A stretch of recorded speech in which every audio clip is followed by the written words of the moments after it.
আসসালামু আলাইকুম, কেমন আছেন সবাই? নতুন একটি ব্লগে আপনাদের স্বাগত জানাই। আজকে সোমবার, বিকেল এখন 5:30 মতো বাজে। বাসায় আজকে এসেছে ইলিশের ছানাপোনা বা ইলিশ যেটাই বলেন। নতুন করে এতদিন পরে যেহেতু ইলিশ এসেছে, ইলিশের দু একটা পদ না করলে কেমন হয় বলেন? তাই আজকে কচু দিয়ে ইলিশের মাথা, লেজ আর কয়েকটা পিস বানাবো।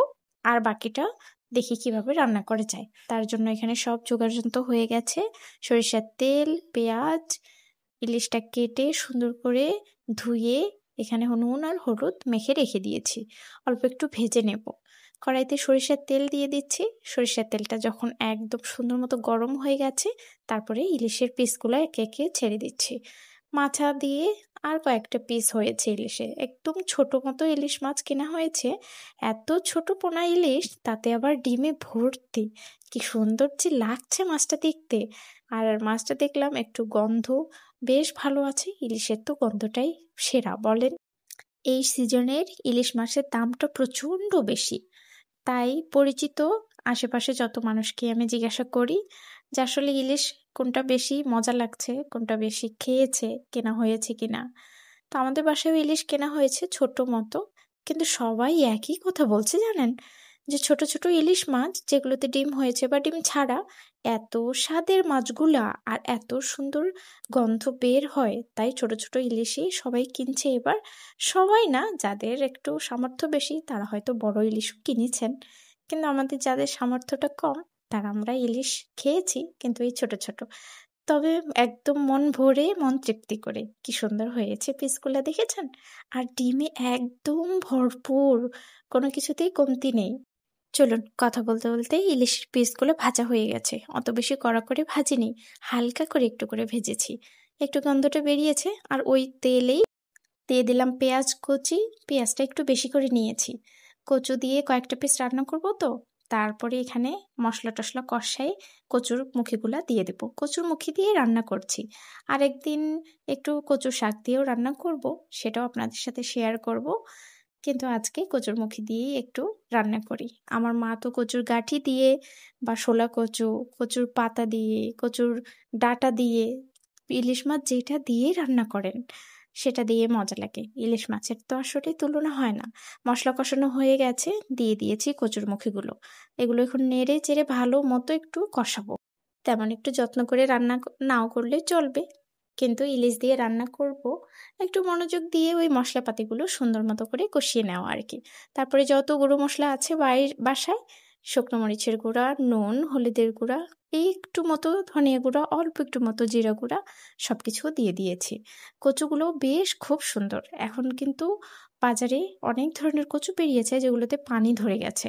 মাটির মধ্যে হয়তো পানি ধরে গেছে। এখন তো প্রতিদিনই প্রায় বৃষ্টি হচ্ছে, সেই বৃষ্টির পানিটাই ধরে গেছে। ওগুলো আবার সিদ্ধ হচ্ছে না। তো যখন আমি কচুগুলো কিনি, অল্প একটু আবার জিরার গুঁড়োটা দিয়ে দিলাম, ভাজা জিরার গুঁড়া। কম মনে হচ্ছিল তাই। মা, কথা বলতে বলতে আদা রসুন বাটাটা দিতেই ভুলে গেছি, দাঁড়ান অল্প একটু করে দিয়ে দিই। টুকটুক করে কথা বলতে বলতে কাজ করি, এর ভিতরেই কত কিছু যে ভুলে যাই। আসলে নতুন নতুন রান্না বাড়া শিখছি, নতুন সবকিছু পদ্ধতিগুলো শিখে শিখে রান্না করছি, তো তেমন একটা মনে রাখতেও পারি না। কিন্তু মনে করে করে এভাবেই শিখতে হবে, সুন্দর মতো রান্না করাও শিখতে হবে। সংসার করাটাই মেয়ে মানুষের আসলে বড় গুণ। ভালো মতো গুছিয়ে রান্না করা, গুছিয়ে খাবার পরিবেশন করা, এগুলোতেই আমাদের অলংকার বলেন। আর আল্লাহ সুবহানাহু ওয়া তাআলা মনে হয় আমাদেরকে মেয়েদেরকে এভাবেই বানিয়েছে, মাল্টি গুণ সম্পন্ন। গুছিয়ে রান্না করো, গুছিয়ে রান্না করে খাবার পরিবেশন করো, বাইরের কাজ যদি করো সেটাও গুছিয়ে করো, ভিতরের কাজ সেটাও সুন্দর মতো করো। আর আমরা পারিও বটে, এই জন্যই তো আল্লাহ আমাদের এত সর্বগুণ দিয়ে রেখেছেন বলেন। আরেকটা ছেলে মানুষের হাতে আপনি কিচেনটা ছেড়ে দেবেন, আপনার কিচেন 1 মিনিটেই যত নোংরা করবে, সেই নোংরা পরিষ্কার করতে করতে সেই জিনিসপত্র ধুতে ধুতেই আপনার 1 ঘন্টা লেগে যাবে। কিন্তু সবাই না, সবার ক্ষেত্রে আমি বলছি না। অনেকেই ছেলে মানুষ আছে যে খুব সুন্দর রান্না করতে পারে, আবার অনেকেই আছে রান্নার ধারের কাছেও যেতে পারে না। কিন্তু সবাই আসলে এক না দুনিয়ায় বলেন। কেউ কিছু পারে, কেউ কিছু পারেও না। আবার যে রান্না পারে না, অনেক মেয়েরাই আমরা রান্না হয়তো অত গুছিয়ে পারিও না। কিন্তু যারা পারি না তাদের মধ্যে যে গুণগুলো থাকে, অন্যদের মধ্যে সেগুলো নাও থাকে। অল্প একটু চিরা কাঁচামরিচটাও দিয়ে দিয়েছি, ফ্লেভার আসবে সুন্দর। কষানো হয়েই গেছে প্রায় খুব সুন্দর মতো। এখন পানি দিয়ে দিব, ঝোলের পানি আর সিদ্ধ হওয়ার পানিটা একসাথে দেওয়ার চেষ্টা করবেন, তাহলে স্বাদটা ভীষণ ভালো হয়। কিন্তু আমি আসলে আন্দাজটা ওভাবে পাই না, মাঝে মধ্যে আমি ঝোলের পানি দিয়ে সিদ্ধর পানি দিয়ে সেটা সিদ্ধ করে নিই, তারপরেই ঝোলের পানিটা দিই। কিন্তু সব তরকারিতে এভাবে মজা হয় না জানেন, এটা আমি বাসা থেকে শিখেছি। এ তো আমার থেকে আপনারা অনেক ভালো জানেন, আমার এটা বিশ্বাস এবং আমি মনে প্রাণে বিশ্বাস করি। দাঁড়ান, এটা সিদ্ধ হওয়ার জন্য ঢেকে দেই, আর অপর পাশে শিলপাটায় অল্প একটু সর্ষে আর কাঁচামরিচ বেটে নেব। অল্প একটু বাকি যে পিসগুলো আছে মাছের, সেগুলো সর্ষে দিয়ে রান্না করব হালকা একটু। আসলে সর্ষে ইলিশ না, কিন্তু আমি মাছটা ভুনা করার সময় একটু সরিষাটা দেব। আর সর্ষে ইলিশ যখন রান্না করব, তখন সেটা একদম আলাদা করে সর্ষে দিব। তাই আমি সরিষা নিয়েছি একদম একটুখানি, ১ টেবিল চামচের ৪ ভাগের ১ ভাগ নিয়েছি। বাটাও হয়ে গেছে, কি সুন্দর দেখেছেন? আর এদিকে কচুগুলোও খুব সুন্দর মতো সিদ্ধ হয়ে গেছে। ঝোলের পানিটা এভাবে রয়েছে।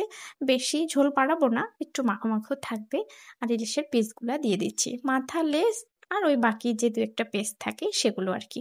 আর বাকিগুলো তো রান্না করব। ও এভাবে কেন রান্না করছি জানেন? বাসায় ইলিশ মাছ যেভাবে রান্না করি আর যে পদে রান্না করি, খেতে হয় আমার একা। কিন্তু বাসার আর অন্যান্য সদস্যরা ওভাবে ইলিশ খায় না। এজন্য আমার একাই খেতে হয়। আর আমার গ্রামের বাড়িতে আমরা সবাই ইলিশ খুব পছন্দ করি। কিন্তু আমার এখানে একাই খেতে হয়। তাই আমি টুক করে একটা ইলিশ, যেটা ছোটই হোক, এটা ২ পদের মতো করে বানিয়ে নিই। যেন আমি সেটা খেতে পারি রেখে। যাই হোক, চলুন, কথা বলতে বলতে রান্না হয়ে গেছে। কচুরমুখী দিয়ে ইলিশ মাছ, ভীষণ একটা খুব সুন্দর গন্ধ বেরিয়েছে, মিষ্টি গন্ধ হয়ে গেছে। নামিয়ে নিয়েছি তরকারিটা। আর বাকি যে পিসগুলো আছে সেগুলো একটু কষিয়ে নেওয়ার জন্য মশলাটাও কষিয়ে নেব এখানে। গুঁড়ো মশলা যেগুলো থাকে সেগুলোই দিব আর কি। ঝালটা একটু বেশি দিয়েছি, ঝাল ঝাল করে খেতেই আমার বেশি মজা লাগে এই জন্য। আর মশলাটা ভালো মতো করে কষিয়ে নেব, মশলার কাঁচা গন্ধ চলে যাওয়া পর্যন্ত। কাঁচা গন্ধটা চলে গেলে তারপরে টুক করে মাছের পিসগুলো দিয়ে দিব। হালকা করে তো মাছের পিসগুলো ভেজে রেখেছি। ইলিশ মাছের গন্ধ তর সইছে না। কখন হবে আর কখন খাবো? হয়ে গেছে মসলা কষানো, এখন পিসগুলো আস্তে আস্তে দিয়ে দিয়েছি। এই তো শেষের পথে রান্না, আর বেশি কিছু না। মাছ রান্না করতে তো বেশি সময় লাগেও না, আর ইলিশ মাছ তো আরও বেশি সময় লাগে না। এর মধ্যে কিন্তু ওই যে বাটা সরিষাটা ছিল, সেটাও কিন্তু দিয়ে দিয়েছি হালকা অল্প একটু করে। এখন নেড়ে চেড়ে হয়ে যাবে ইলিশ মাছ ভুনা। ২ পদের রান্না হয়ে গেল। এই তরকারিটা রেখে দেব, এটা কালকে খাওয়ার জন্য। আর কচুরমুখী দিয়ে যে ইলিশ মাছ রান্না করা হলো, সেটা আজকের জন্য। বলছি তো এই ভুনা ইলিশ মাছটা কালকে খাবো, কিন্তু রান্না শেষ করার পরে সেটা আসলে মন মানবে কিনা সেটা জানি না। রান্না হয়ে যাক, তারপরে দেখব যে আসলে আজকেই খেতে ইচ্ছে করে নাকি কালকের জন্য একটু রাখা যায়। কয়েকটা ঝালের জন্য কাঁচামরিচ ফালিও দিয়ে দিলাম, তাহলে ঝালটা খুব সুন্দর হবে আর একটা সুন্দর ফ্লেভার আসবে। ব্যাস, ইলিশ মাছ ভুনা রান্না শেষ হয়ে গেল। এখন খাবার দাবারের পালা। দাঁড়ান, আপনাদেরকে আজকে বাইরের আবহাওয়াটাও একটু দেখাই। আজকের আবহাওয়াটাও খুব সুন্দর, একদম রোদ নেই। আর মেঘটা কি সুন্দর লাগছে বলেন। আসলে এই মাসে মেঘের কালার, মেঘের সবকিছু এত সুন্দর লাগে। চলুন এবার খাওয়া দাওয়া করা যাক, কারণ তোড়জোড় করে খুব খিদে পেয়ে গেছে। সারাদিন কোনো কিচ্ছু খাওয়া হয়নি। অনেক কাজকর্ম সবকিছু মিটিয়ে রান্না বাড়া শেষে খেতে বসে পড়েছি। এখানে কচুরমুখী দিয়ে ইলিশ মাছ, আর এখানে ইলিশ মাছের ভুনা, সবকিছুই। ওই যে বলেছিলাম না, আগে তরকারিটা রান্না করা হোক, তারপরে না হয় বুঝবো যে আসলে আজকের জন্য রান্না করলাম নাকি কালকের জন্য। তোর সইল না গো, আজকেই খেয়ে ফেলছি। একটু খাই আর অল্প একটু রেখে দেবো, দেখা যাবে তখন। দেখি এবার খেয়ে কেমন টেস্ট হলো। গরম গরম ধোয়া ওঠা ভাত নিয়ে নিয়েছি এখানে, আর অল্প একটু নেব ইলিশের ভুনাটাই আজ আগে নেব, তারপরে ছোলা তরকারিটা দিয়ে খাবো। মানুষের যখন খাবার দাবার খায় দেখি অনেক পদেরই থাকে তরকারি। আমি আসলে এত কিছু রান্না করতেও জানি না বা করি না। অল্প অল্প করে রান্না শিখছি, অল্প অল্প করে রান্না করি। তো যাই হোক, খাবার খাওয়া শুরু করি, কারণ খিদেটা পেয়ে গেছে অনেক বেশি। খাবার, এত মজার খাবার সামনে নিয়ে আসলে বেশিক্ষণ অপেক্ষা করা যায় না বলেন। আমি যখন ভিডিওটা এডিট করছি, তখন আবার আমার মুখে পানি চলে আসছে। এত বেশি মজা হয়েছিল আর এত মজা করে খেয়েছি, অতুলনীয়। মাছটা ছোট, কিন্তু এর স্বাদ আর গুণে একটুও কমতি নেই। একদম ভরপুর স্বাদে গুণে। আর মজা করে রান্না করে মজা করে খাওয়া, এটা বেশ ভালো লাগে।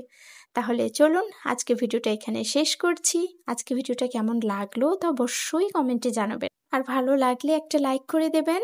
ততক্ষণ পর্যন্ত সবাই ভালো থাকবেন, সুস্থ থাকবেন এবং সাবধানে থাকবেন।